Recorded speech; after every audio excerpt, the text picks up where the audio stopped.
ಸದ್ಯಕ್ಕೆ ಶ್ರೀಗಳು ಇವರ ಒಂದು ಆಶೀರ್ವಾದದೊಂದಿಗೆ, ಇವರ ಒಂದು ಮಾರ್ಗದರ್ಶನದಲ್ಲಿ ಇಲ್ಲಿ ಇರುವಂಥ ಮಠದ ಬೆಳವಣಿಗೆ ಆಗಿರಬಹುದು, ಸಮಾಜದ ಬೆಳವಣಿಗೆ ಆಗಿರಬಹುದು, ಉತ್ತಮ ಬಾಂಧವ್ಯಗಳಾಗಿರಬಹುದು, ಉತ್ತಮ ಸಂಬಂಧಗಳಾಗಿರಬಹುದು, ಬಹಳ ಚೆನ್ನಾಗಿ ಸಾಗ್ತವೆ ಅನ್ನುವಂಥ ಒಂದು ದೃಢವಾದ ವಿಶ್ವಾಸವನ್ನು ನಾನು ಹೊಂದಿದ್ದೇನೆ.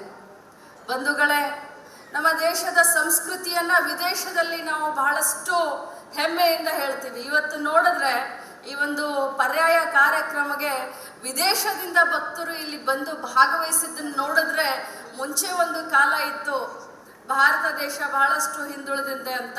ಇವತ್ತು ಆ ಕಾಲ ಇಲ್ಲ. ಇವತ್ತು ಸಾಂಸ್ಕೃತಿಕವಾಗಿ ಆಗಿರಲಿ ಅಥವಾ ಸಾಮಾಜಿಕವಾಗಿ ಆಗಿರಲಿ, ಶೈಕ್ಷಣಿಕವಾಗಿ ಆಗಿರಲಿ, ಭಾರತ ದೇಶ ವಿಶ್ವಗುರು ಆಗುವಂಥ ಪಥದಲ್ಲಿ ಸಾಗಿದೆ ಅಂತ ಬಹಳ ಹೆಮ್ಮೆಯಿಂದ ಹೇಳಲಿಕ್ಕೆ ಬಯಸ್ತೇನೆ. ಈ ಒಂದು ಶ್ರೀಗಳ ಪರ್ಯಾಯ ಕಾರ್ಯಕ್ರಮದಲ್ಲಿ ಭಾಗವಹಿಸಿ ನಿಜವಾಗ್ಲೂ ನಾನು ಒಬ್ಬಳೇ ಬರಲಿಲ್ಲ. ನನ್ನ ಜೊತೆಯಲ್ಲಿ ನನ್ನ ತಾಯಿಯನ್ನು, ನನ್ನ ಸೊಸೆಯನ್ನು, ನನ್ನ ಮಗಳನ್ನು, ತಂಗಿಯನ್ನು ಕರ್ಕೊಂಡು, ಯಾಕಂದರೆ ಪುಣ್ಯದ ಕಾರ್ಯಕ್ರಮ.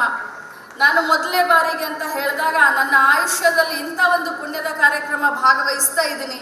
ನಮ್ಮ ಮನೆಯವ್ರಿಗೆಲ್ಲರಿಗೂ ಇದರ ಆಶೀರ್ವಾದ ಈ ಪುಣ್ಯ ಕಾರ್ಯಕ್ರಮದಲ್ಲಿ ಭಾಗವಹಿಸಿ ಸಿಗ್ಲಿ ಅನ್ನುವಂಥ ಒಂದು ಬಹಳಷ್ಟು ಭಕ್ತಿ ಭಾವನೆಯಿಂದ ಇಡೀ ಕುಟುಂಬ ಸಮೇತ ಈ ಕಾರ್ಯಕ್ರಮದಲ್ಲಿ ನಾನು ಭಾಗವಹಿಸಿದ್ದೀನಿ. ಹಿರಿಯ ಸ್ವಾಮೀಜಿಗಳು ಯಾವತ್ತಿದ್ರು ಹಸನ್ಮುಖರು.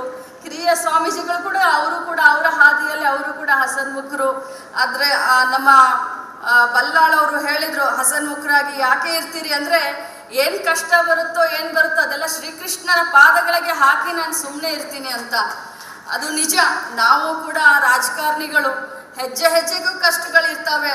ಆದರೆ ಕಷ್ಟ ಬಂದಾಗ ಶ್ರೀಕೃಷ್ಣ ಪರಮಾತ್ಮ ನೀನೇ ನೋಡು ಅಂತ ನಾವು ಕೂಡ ಅವನ ಪಾದಕ್ಕೆ ಹಾಕಿ ಮುಂದೆ ನುಗ್ತಾ ಇರ್ತೀವಿ. ಒಳ್ಳೆ ಕೆಲಸ ಮಾಡ್ತಾ ಇರ್ತೀವಿ, ಕಾರ್ಯಗಳನ್ನ ಮಾಡ್ತಾ ಇರ್ತೀವಿ.